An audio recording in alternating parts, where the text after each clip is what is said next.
You are listening to Vitruvian Man with Jesse and Josh.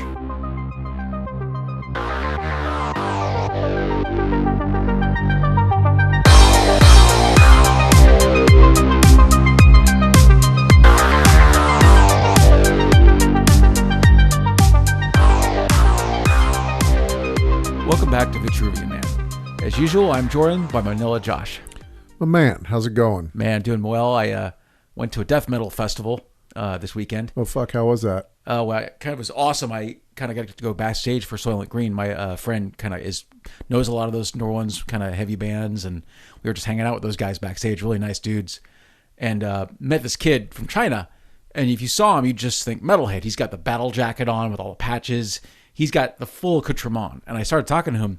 So I'm like, you live in China? He goes, yeah, I'm going right back after the show. And he goes, I'm a sportscaster. And he showed me a picture. His hair all pulled back, three-piece suit. He does fantasy football in China. No shit. So, yeah, if you watch, I mean, it looked just like an ESPN show. Super slick, a lot of graphics. And he like zooms in. He's wearing a Morbid Angel pin on his three-piece suit. So, representing Morbid Angel on Chinese television. So fantasy football, like American football in China? Yeah. So fantasy football obviously is gambling. Yeah. But it's a world phenomenon, and so there's people all over the world that play on. Well, if they can, if it's legal in their country, they can play on DraftKings and stuff like that. So do they? I mean, I'm a sports idiot. Do they do like fucking fantasy soccer and shit like that too? Oh yeah, you can gamble on almost any sport: basketball, soccer, cricket. So did it start out as gambling? Is that what fantasy sports started out as? Or was it just like people like... Well, so those rotisserie leagues, they would have started like with baseball, I think was the first one. And it would have been mostly friends playing for $20 each or something. Yeah. But obviously it's blown up into a multi-billion-dollar industry. Yeah. Well, I mean, there's a couple players that have been suspended for a year for gambling on football, and now DraftKings, endorses the NFL. That is to say, these gambling sites are now like in bed with the NFL. So I think the people that got suspended for a year for gambling on football are like, hey, over here, like, what did I get suspended for when DraftKings is like the official sponsor of the NFL now? Let me just say, Pete Rose has entered the chat. Yeah, exactly. Pete Rose is not happy about that. He just died, right? Pete Rose just died. Did he? Yeah, right? I mean, within a couple of weeks, I think. Oh, shit, I didn't know. And still off the records. Yeah. That's fucking crazy. I mean, everybody bets. I like. Oh yeah, definitely. As long as you're not throwing the game and betting against yourself, I think it's fucking fine. Yeah, who cares? Yeah, exactly. I have a little announcement here. I've moved the asshole of the week up to the front of the show. Oh, you're front loading it? Yeah. Okay. Asshole of the week. So this week's asshole of the week is Russell Brand. I mean, I was looking, we studied Russell Brand. We were going to talk about him. This is what this show's about. And I'm looking, I usually scour like CNN and MSNBC to find an asshole of the week. And I'm looking, I'm like, none of these people are bigger assholes than Russell Brand. We're doubling up on this. So we're just going to call him the asshole of the week. Okay. Asshole of the year, asshole of the century. Man, he is a piece of shit. What a fucking douchebag. When did you first see Russell Brand? Was it in movies, or like when did you first see him? So it must have been some sort of a comedy thing. I mean, because I know that he was huge. Well, he was huge in England from the early 2000s, and he got his start on the show Big Brother. It was Big Brother's Big Mouth or something like that. Oh, that's right. He was doing a round table kind of chat. They'd talk about what was going on afterwards. Brother, and he got all big. And I guess, there was that like lad culture that was going on in the early 2000s. What's lad culture? I mean, basically he's the perfect example of lad culture. Just a kind of a smutty, dirty, fucking stinky ass shit talker, really. And then I guess there was lad and lass culture too. I was listening to it was a podcast profiling of fucking Russell Brand, and they were talking about the lad and lass culture in the early 2000s, which was basically that, just kind of like dirt bags, and the women would kind of like be as misogynistic and dirty as the men, and kind of played up. So it was like a chat show. No, it was like a culture. Oh, it was like, okay. Yeah, trainers. Right. I mean, it was kind of like chav culture, chavs, like just lower class English people. Right, absolutely.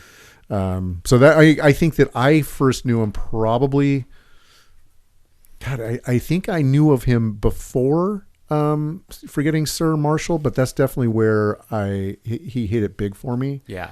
And then Get Him to the Greek, and both of them were like, they're fine. Yeah. I mean, he wasn't really acting; he was just being himself, and it was pretty obvious that that's kind of how it was. Although I really did enjoy him in those movies. Like, it's kind of like he might have been playing himself, but whatever that himself was, at least in the movie, I enjoyed. It was entertaining. I found it funny. Yeah, the funniest thing I think I've seen him in was it's a show called What About Dick, and it's basically.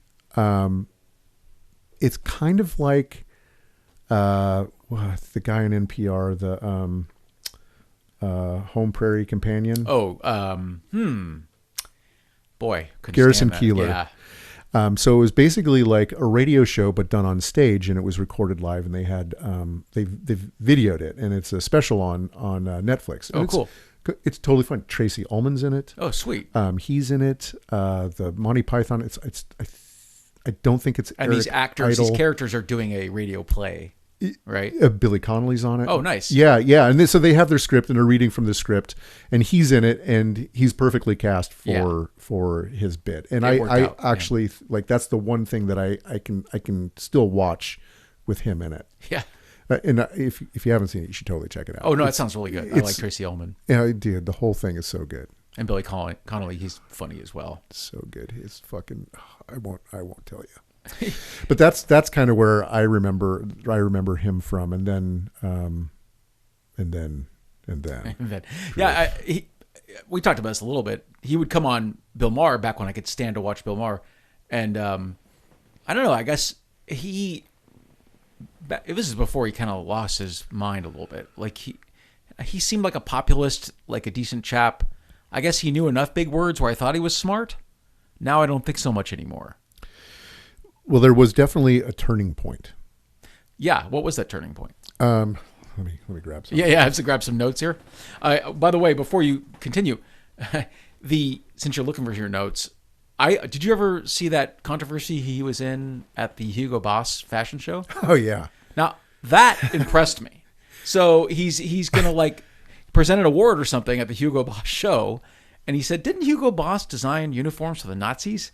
And then he started marching all around the stage and got kicked out. I think he said that they looked really good. It was something along those lines. But yeah, he totally fucking called them out. Well, I was pretty impressed because when they said what he did was offensive, he goes, "Yeah, I kind of think the Nazis were pretty offensive too." So what the Nazis did to the Jews was offensive as well. I actually liked that. We've probably finished the list of things that we like about Russell Brand. Yeah, that's. I mean, you've got me there. Like, and I remember decent comic actor. Let's put it that way. A decent comic actor. That's all I'm saying. No, not even that. I don't think I would even give him that. Okay. I think that he was right time, right place. Right. And well, he has to be very handsome and charismatic, right? So whatever talent he has is riding along with that kind of charisma. Right. Yeah. So. I mean, yeah. And I think. Yeah, well, I mean, he was friends with Amy Winehouse, so I think that helped. Oh, kind of brightened his star a little bit. A little bit, yeah. Okay. But he, where everything changed, because before that he played liberal.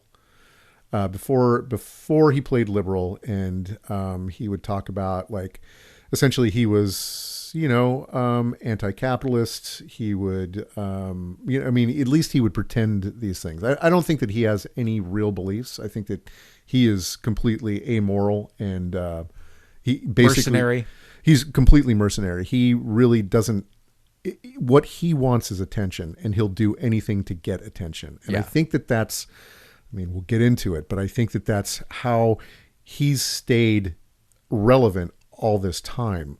I think that also, if you look at it, like you were saying, that his CV is prolific, right? Yeah. But it's also because like he would do something, he would run for a little while, he'd either get fired or quit, or people would just get bored with him.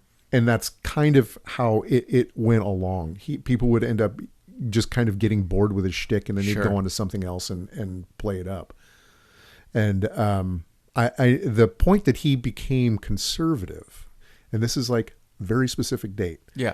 January 16th, 2022.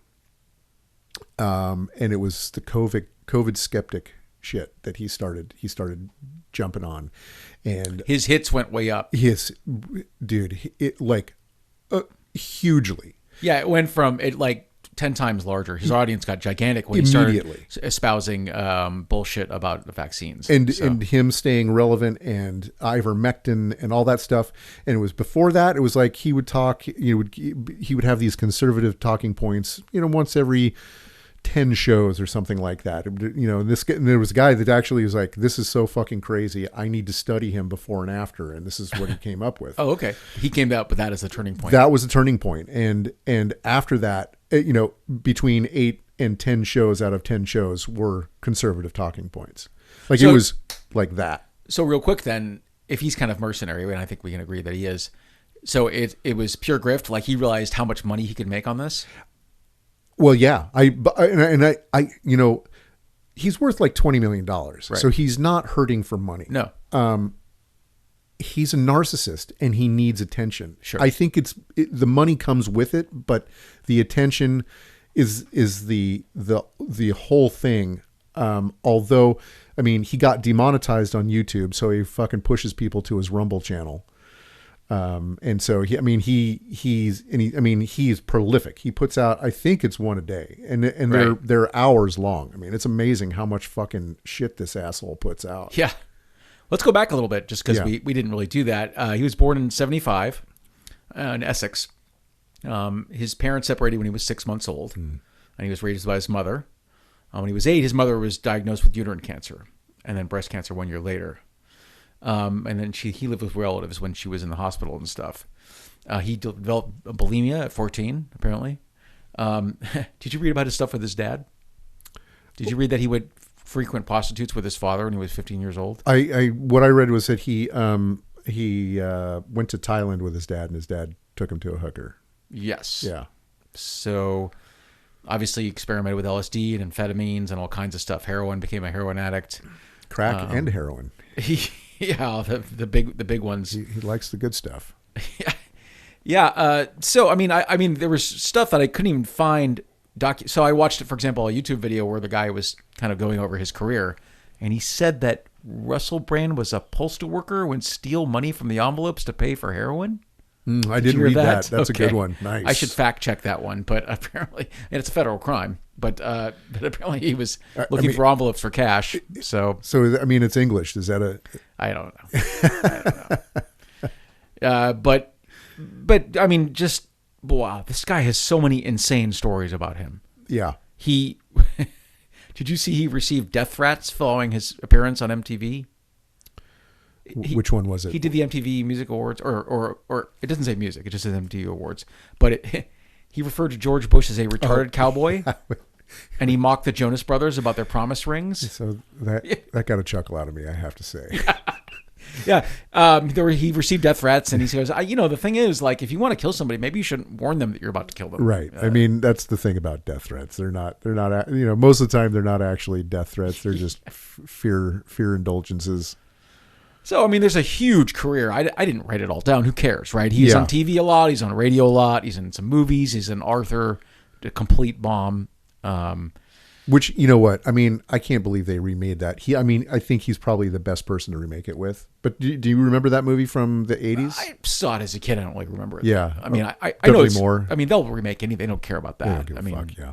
As far as remaking, nothing is sacred. No. So, they did a shot-for-shot remake of Psycho. Why was that necessary? I like Gus Van Sant, but that's what you wanted to do?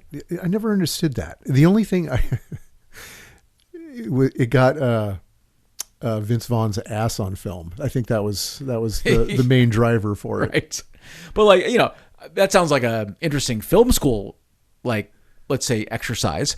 Yeah. But I'm going to reshoot Psycho shot for shot, but I don't want to see that movie. Did you see it? No. It's exactly what you think it is. Yeah.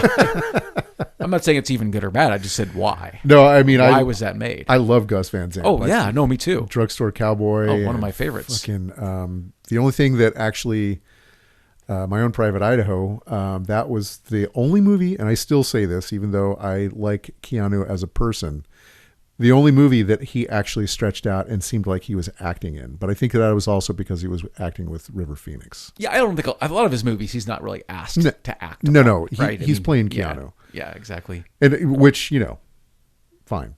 I'll still go see. I'll still go see. What is it? Matrix? The ass kicking one. Even though they're coming out with another one. Oh, do you mean John Wick? Yeah, John Wick. Yeah. Yeah, the Gus Van Sant made Elephant, which is that, if you remember, that's a very prophetic movie about school shootings.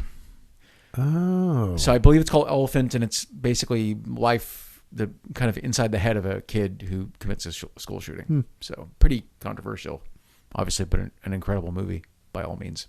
So, I mean, and with Russell Brand, I mean, like, his list of sexual misconduct is longer than his CV, and his CV is gigantic. Like, where do we even begin with the sexual harassment and stuff? I mean, it's crazy. It's endless. It really is endless. It's truly endless. And one of the things that you have to realize is that the libel laws in England are very strict. So they're all the ones that they actually brought to light last year with the Times and the Guardian and BBC4 put together. All those are ones that people would actually come forward and they could document everything. There's decades of him fucking being just a piece of shit, a misogynistic fucking groomer, true fucking groomer. Oh, one of the girls was 15 years old that he was grooming. And so one of the things about England is that the age of consent is 16. Oh, okay. So maybe she was 16. Maybe I got that age right. And that is not excusing not at all. 30-year-old fucking man grooming a 16-year-old girl. No. But it does say something about England's sex laws. I mean, it's not quite as bad as fucking France, right? But that's pretty fucking bad. I'm sure he fucking hid behind it. And that wasn't the only one. You know that he had to have been going for younger girls at the time. I think for everyone. I think for someone like Brand, who craves attention, I guarantee he's flirting with all kinds of women. Yeah.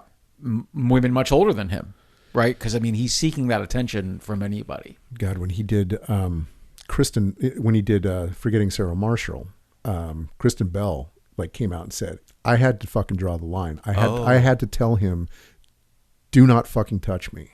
Wow. She came out and fucking good for her. Yeah, no, and everybody on that movie has come out and had stories about him. He started in England, but it fucking continued in the U.S. Shit, I didn't know that. He's a prolific fucking scumbag. Oh no, he really is. Yeah. No, I mean there's I don't know if there's hundreds of stories, but there are a lot of stories. I mean, I can barely him flashing his genitals at women. Yeah, touching them, locking women in the bathroom. Yes, pulling his pants down. Yeah, I mean he's right, and some of these are verbal, but I mean the thing is, a creepy man saying really horrific sexual things to a woman is an assault.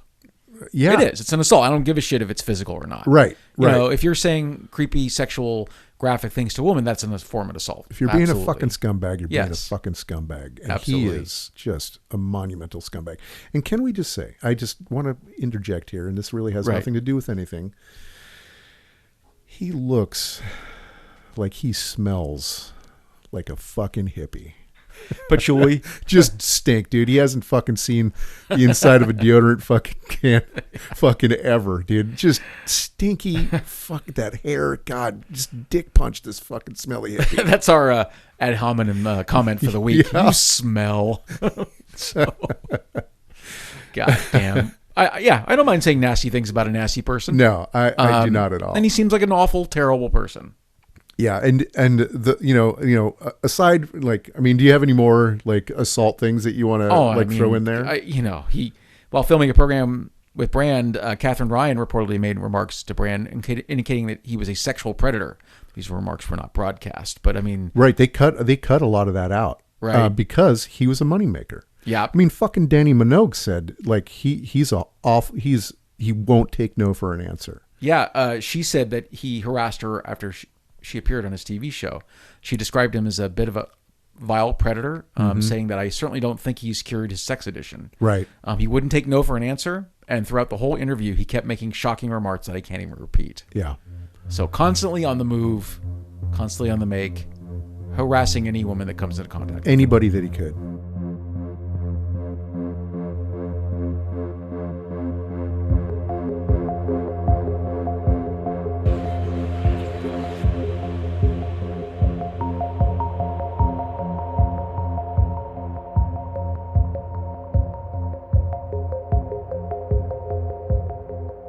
Awful, terrible, terrible person. Some of his political activism was okay. He did, participate in things, but I also, again, I don't think that he had any real convictions about it. I think that it got him attention. No, I mean, he's at one point said that voting is stupid. Right. Because it all goes on without us, and they don't care about us, and it's pointless to vote. You're dumb when Johnny Lydon from the Sex Pistols calls you dumb. Right, like well, that the interview. Did you listen to any clips of the interview where he said that he didn't vote? No, I didn't get to hear that interview. So the guy was calling him out. He's all. So you just said that you never voted. You're proposing a revolution. What? Give me something. Yeah. And he's. Do you mean like what is your plan for the revolution? Yeah. Or what's your plan? If you're not going to vote, how's it going to come about? Yeah. No answer. Just verbal fucking diarrhea that he fucking squats out. He knows enough big words, but he doesn't know any of the meanings behind them. He strings together these sentences that are absolute fucking claptrap, and he did it then and he's doing it now. A lot of big words. A long sentence, and by the time you get to the end of the sentence, you're like, "What did he even say?" What did he say? And generally speaking, if you did, it's like if you transcribe it and read it, it doesn't mean a fucking thing. He has he hasn't read any books, and the books that he has read, he doesn't understand. Right? This is essentially the guy. So he reads the back of a philosophy book and thinks that he knows what he's talking about. Yeah. He is a fucking moron. He really is. It is astounding. And watching his, dude, it was really hard watching his fucking YouTube channel. Was it? Jesus fucking Christ. A lot. You capture a lot of his awful, stupid rambling, or. Well, yeah. He says absolutely nothing with so many fucking words. It's mind blowing. He does, and him kind of speaking about politics in England, he did several times over and over again say that they're all the same. They don't care about you. Don't vote. It's stupid. Yeah. And I told you he was on Bill Maher a while ago and was saying to one of the MSNBC columnists that was on the show, basically MSNBC and Fox are the same thing. And I told you the guy replied, yeah, that's some fucking bullshit right there. Yeah. I've been on both Fox, I've been on MSNBC. To say that they're the same is insane. He can't take getting called out either. He cannot. It does not compute for him. He doesn't understand how fucking wrong he is. And when people call him out on it, he either tries to talk over him, changes the subject, moves on. The Gish Gallop, he uses all these fucking rhetorical tricks to keep it moving. It's amazing. He does dance around. He does dance around the truth. Yeah, and the people that he has on his new show, it's just the who's who of fucking right wing douchebags. Jordan Peterson, Candace Owens, fucking Tucker Carlson. It's the whole fucking thing. These guys are all giving each other hand jobs anyway. Oh, definitely. It's just they're promoting it. It's this weird fucking insulated right wing influencer sphere. It's God damn it. Charlotte Litton accused Brand of following Joe Rogan down the rabbit hole of online misinformation by pandering to the anti-vaccine movement and spreading pro-Russian conspiracy theories for Russia's invasion of Ukraine. Yeah, he's full on fucking got an opinion on anything that he doesn't understand. A friend of the pod, Elon Musk, our pal, defended Brand from media criticism on Twitter, saying, I watched some of his videos. Ironically, he seemed more balanced and insightful than those condemning him. And Elon understands as much as he does. The groupthink amongst major media companies is more troubling. There should be more dissent. Now, let's break this down just a little bit here. I think morons like Musk would have you believe that dissent for the sake of dissent is American and therefore good and therefore, right? Dissent. We should all have dissent. What are you descending against? Well, That's not even the right word. With dissent, right? Basically, Musk would say he's a skeptic, right? Brand would say he's a skeptic. But the problem is when you apply skepticism to establish facts, you are muddying everything. It's not right? Skepticism. No. It's contrarianism. No, skepticism, right, is taking a kind of keen eye to hearing something and going, does this pass muster? And then verifying its authenticity. That's right. part of skepticism is verification. It's skepticism is part of the scientific process. Yes. Right. So the scientific process is a process, like it indicates. Right. It's a process, not a fucking thing. Right. So the idea that you can be a skeptic about shit that basically, the scientific process is proven. I mean, on some level, being skeptical about those things is good and healthy, but you have to fucking understand at some point, you're just being an asshole. You're not fucking being skeptical anymore. Right. And this whole fucking right-wing influencer thing, it just takes advantage of that. But I don't, like Brand, I don't think he understands that. I really do, I don't think that he's that smart. Like Musk, I don't think that he's that smart either. Right. Musk is an opportunist, a clever opportunist, right? He understands how to make money, but he doesn't understand, like, he's not a smart man. No. Clever, not smart. And I would say the same thing about Russell Brand. He's clever, but not smart. And he knows how to get attention, and that's his whole fucking thing. Absolutely. That's it.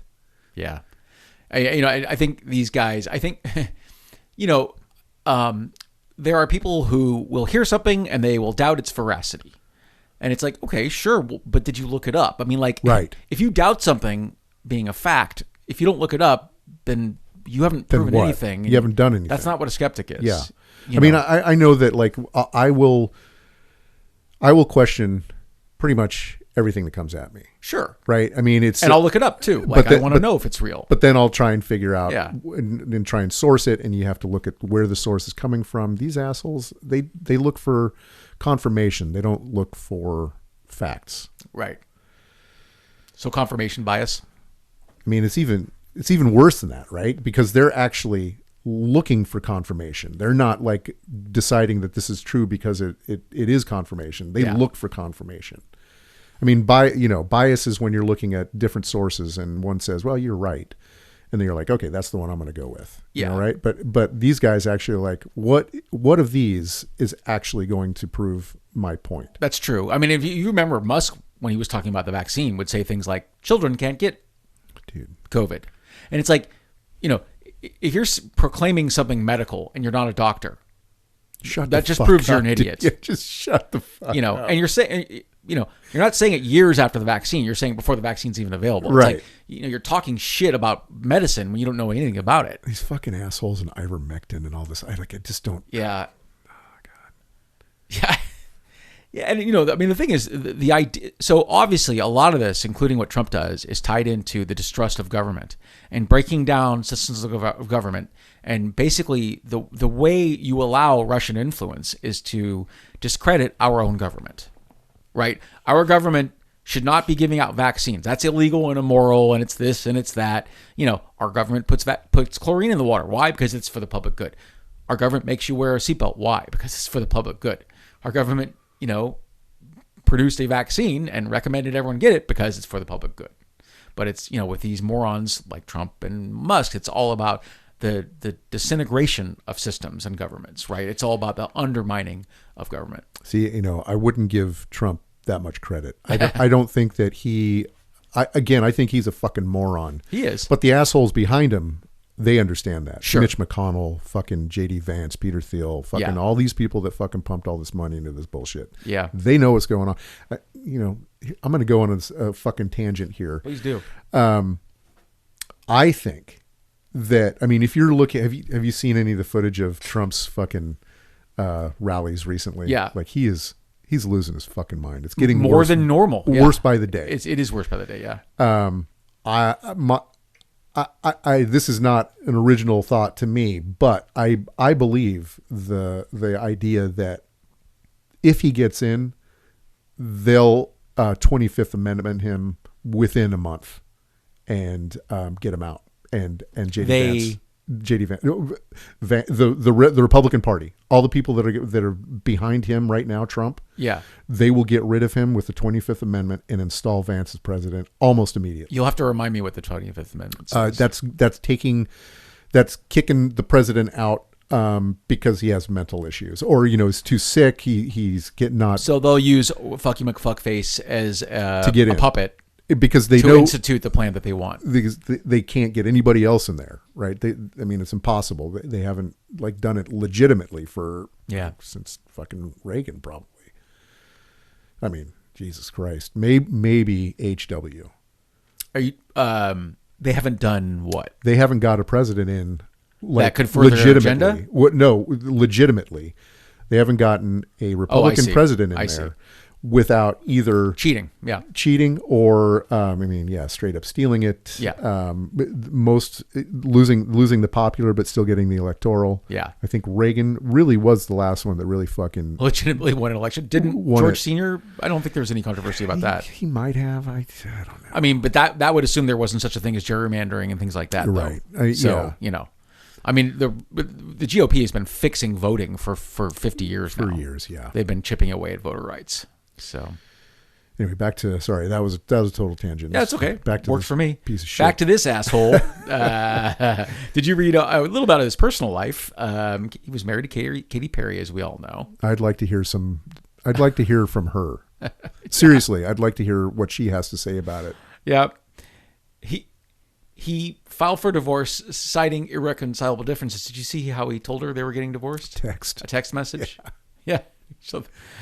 It showed the couple having conflicting career schedules and Perry not feeling ready to have children. She also said later in an interview that Brand did not like the idea of her being the boss of things. Oh, yeah. Um, Yeah, he's not the kind of guy that could take a woman beating him in anything. No. Although the interesting thing is they did not sign a prenup and he didn't want any of her money. So I guess a broken clock can be right twice a day. He didn't take her money in a prenup. I think that's his ego. Yeah. In other words, I'm not going to take Katie's money because it makes me look bad. Yeah, I think I think that I'm going to make my own money. Yeah, okay, all right. Well, he has. Yeah, he totally has. I mean, it's working so far. Yes, I don't know how, but Jesus. well, now I mean, he's been pretty much 86 from everything. I mean, he's He's back on Twitter, I thought. what? I mean, Twitter's nothing. I know. Twitter's a bunch of horseshit. But Yeah. he's been demonetized from YouTube. Yeah. He can't make money because of the bullshit that he talks. Yeah. He can't make money. I don't think the only thing that he can make money on is Rumble. That's his That's the kind of right-wing platform that he's Right. on. But I think his book deal's been canceled because he had a Oh, I book didn't deal. He hasn't been in any movies since Get Him to the Greek, right? And that was... Oh no, that's not true. Because Arthur, I think, came out after that. But still, we're still talking 8 to 10 years ago. Though, He aren't we? he hasn't been in any movies, I mean, especially since last year when everything went down. Yeah. But I think that he's purely out there on his own. Yeah. And he's still fucking making money. He gets Yep. these fucking buffoons to give him He knows how to cash. do it. We were talking about his some of his conspiracy theory bullshit. Sorry, this is a note I just forgot to tell you. Did you see that he told people attending his tour in 2021 how they could bypass COVID-19 safety measures? Yeah. I did see that. Wow. He's just oh God. His own fucking tour. I mean, it's not... So I think his. Have you got anything else? You got anything? No, keep going. Go. So I think that he is ultimately going to start a cult. I think that that's where he's headed. He kind of has informally. Informally, but I think that it's going to take a very concrete form. But because if you look at him, he uses all of the cult leader tactics. Yeah. In how he do that, the fucking the crazy eyes, the uncomfortable fucking eye contact, the Gish Gallop, the love bombing. What is Gish Gallop? So Gish Gallop is throwing. Okay, so this was I can't remember the name. He was a pastor of some sort, and he was debating with somebody, I can't remember who it was, but about, God. And basically, the Gish Gallop is throwing out so many falsehoods in one go that it's impossible to fucking counter it. And that's a tactic that, you see it with Trump. You see it with fucking all these motherfuckers out there. The principle being that it takes so much more energy to refute a big bunch of bullshit. It's impossible. Unless you want to sit down and say, okay, look, the last 2 minutes, it's going to take me an hour and a half to explain everything that you just said is wrong and tell you why it's fucking wrong. Okay. And that's what that's one of the things. So the Gish Gallop is like pouring on just so much fire bullshit. hose of bullshit. Dude. Yeah. Fucking fire hose of bullshit. So that really is Trump, because that's Trump in every speech he makes. Right. And he may not understand that it's a thing, but he understands that it works in a way that people can't refute you standing there, right? The attention spans are too short for that kind of shit. Yeah. And if you're in a debate format where you have 2 minutes and then 2 minutes, there's no way you can do it. Right. You just can't fucking do it. I mean, the same thing happened with Vance. He lied so fucking much during that debate with Walz. It would have been impossible to fucking fact check him on everything because everything he said was a fucking lie. Yeah.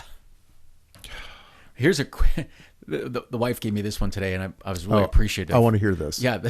Did you see he's selling amulets? Oh, this is exciting, Josh.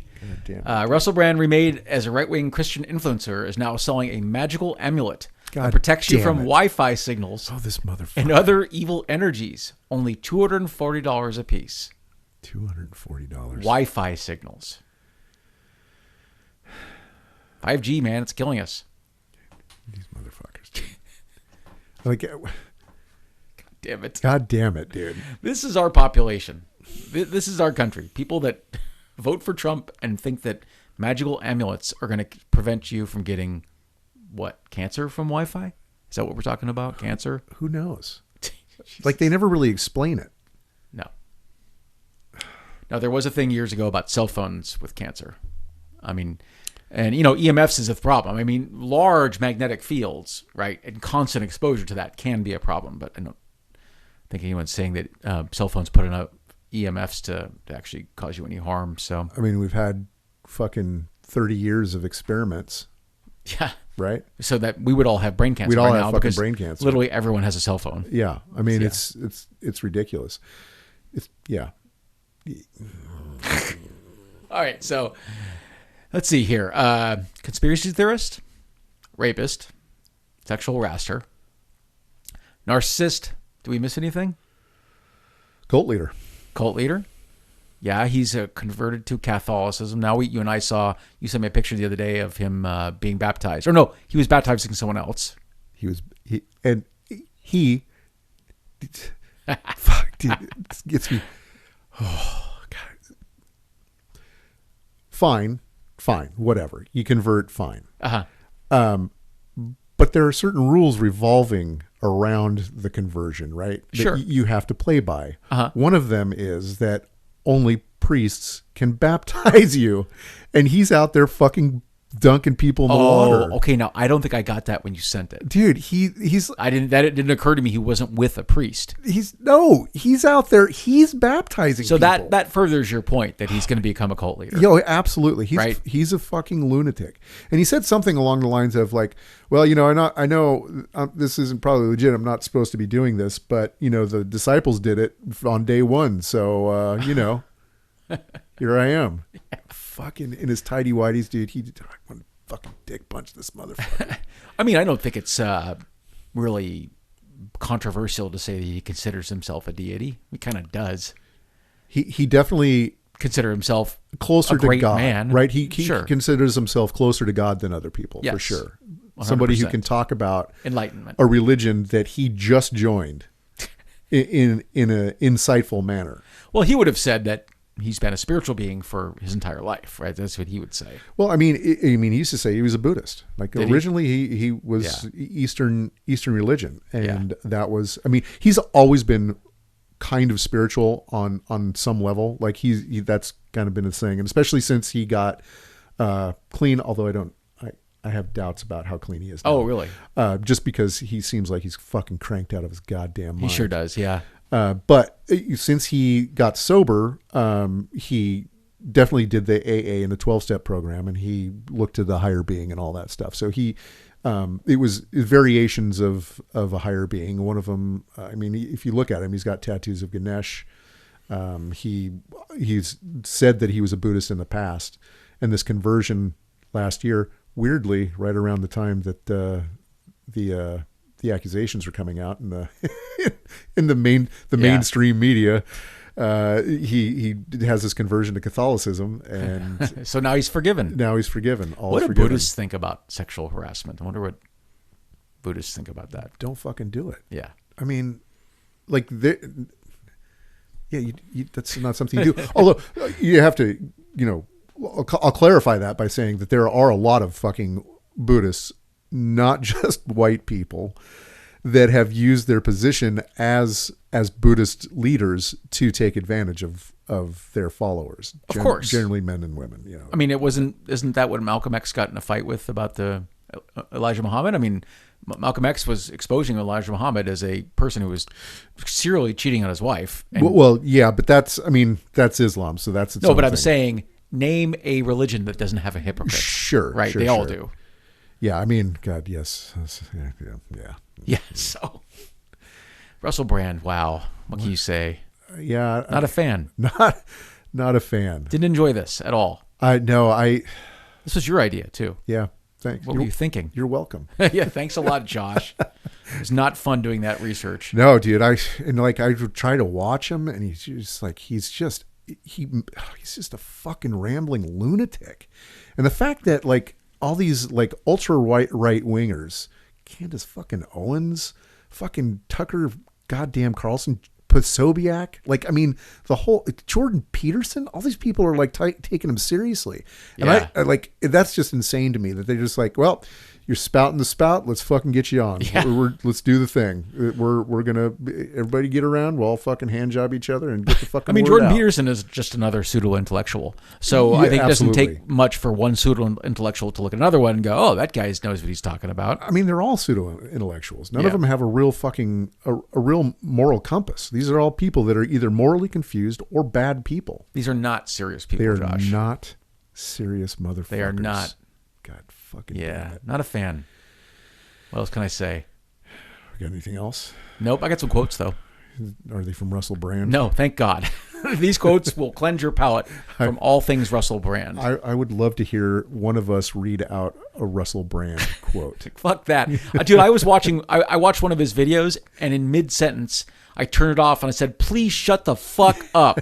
Like, I was watching something, and it was a sentence that felt like it lasted 5 minutes. Forever. And I just you wouldn't get to a period. And I said, yeah. I literally had to turn it off. I couldn't take it anymore. And he's such a fucking dime store fucking philosopher. Yeah.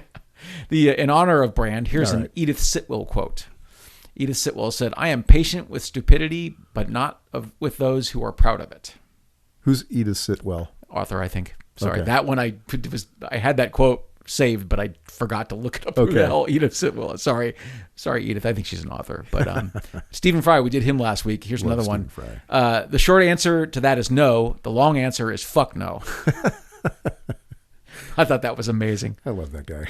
And you and I both love the music, so here's a couple of musical quotes. Stravinsky said, to listen is an effort, and just to hear is no merit. A duck also hears. Which, that's profound. That, as far as like communication goes, but as far as art goes and music goes, For sure. Because the music is coming at you doesn't really mean you're hearing it. And because I'm talking to you doesn't mean you're listening to me at all. And you could say the same thing about visual art too. Seeing is not necessarily seeing. Exactly. Yeah. And since we all have the ability to see and hear, I think some of us imagine that our instruments are as finely honed as others. Yeah. And they're not. No. So one more. This is Brian Eno.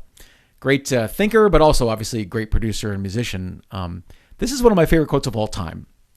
And this really talks about art, and it talks about the human kind of struggle. And it says, in the end, the characteristic forms of a tool's or medium's distortion of its weakness and limitations become the sources of emotional meaning and intimacy.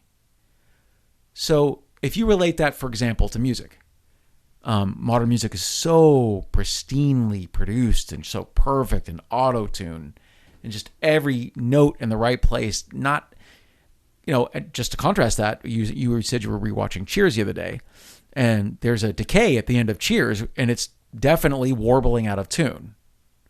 There's like a piano part or something, and as the song fades out at the very end, there's this warbling that is not atonal, but is a bit imperfect, and it's what Eno is talking about.